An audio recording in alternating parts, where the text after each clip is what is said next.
you tell me a little bit about how you heard about what happened? Got a text message. Okay.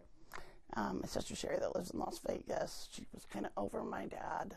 Okay. His care. He'd lost his wife a year and a half ago. Okay. And after that, he kind of just, he was getting older. He was 78 when he passed away.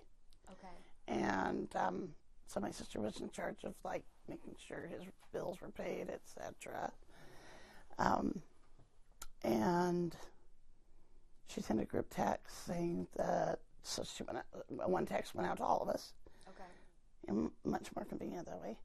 But she sent a group text stating that our father had been in a car wreck and he had 8 broken ribs, and some things were torn in his spine, and they had to do an emergency spinal fusion. Mm-hmm. So he's in ICU for probably about 2.5 weeks. He got hit on the 3rd. Mm-hmm. He had been released from ICU for 5 days to go to a care center, Okay. and then he was brought back because the incision from the spinal fusion had gotten infected and gone into sepsis. Wow. Now, our dad had signed a DNI. He had woken up enough to let the doctors agree to go in surgically and clear that wound out, but it was too late. So 5 days later, we had to turn off, we ended up turning off the life support on the 25th.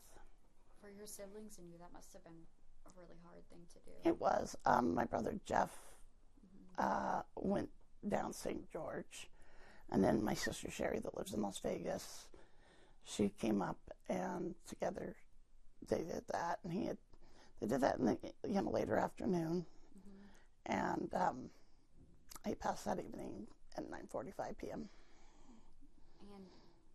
And you kind of already shared some info, but what would you want people to know about your dad? He was just a really, really good man. He was very loving. He, like I said, he was very proud to have made it to sergeant and served during World War II. He was married to my mother for 21 years, and he was married to his wife, Val, for, I believe, 35. And then she had taken her life about 1.5 years ago because her son was in the military and had taken his life 12 years earlier to the day. Oh my God. So, long story short, he was just devastated.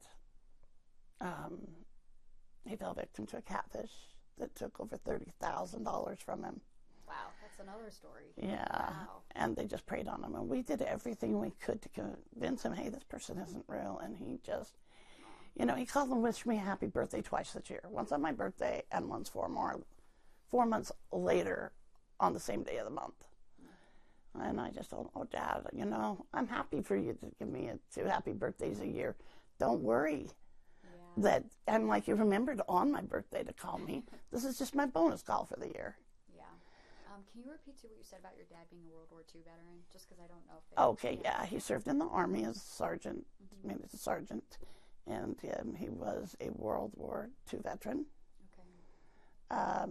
The dates are in the obituary that I sent you a copy of. Yes, I do think The years. And he was a airplane mechanic. okay, what went through your head when you saw the police report and heard, what this man had been doing when he hit your dad? I was really angry. I mean, he was an illegal immigrant. He had no license. He had no insurance. He blew a 1.7 3 hours after the accident. He wasn't just drunk. And he was also watching a movie on his phone. And we had 6 witnesses pull over to attest to the erratic driving prior to hitting my dad. But my dad had a brand new car. Had it about 3 weeks. And so he was on I-15 and he pulled off the side of the road, put his car in park, put on the hazards so he could add a address into his new GPS system. And he was hit then. And like I said, when he originally got hit, he'd had 8 broken ribs and then needed that emergency spinal fusion, which ultimately the fusion. Was it devastating him losing him later? Like thinking, okay, we got past the dark part. For about the last 2 years, I kind of thought that he was getting up there. He was 78 when he passed. Mm-hmm. And I know that he was starting to slip a little bit mentally, and it was okay. I was okay with it, and so are my siblings. When he, right after his wife had died, he ended up with COVID, and he was in ICU forever, for months. Yeah. And he told them, do everything you can to keep me alive. After the fact, recently he signed the DNI.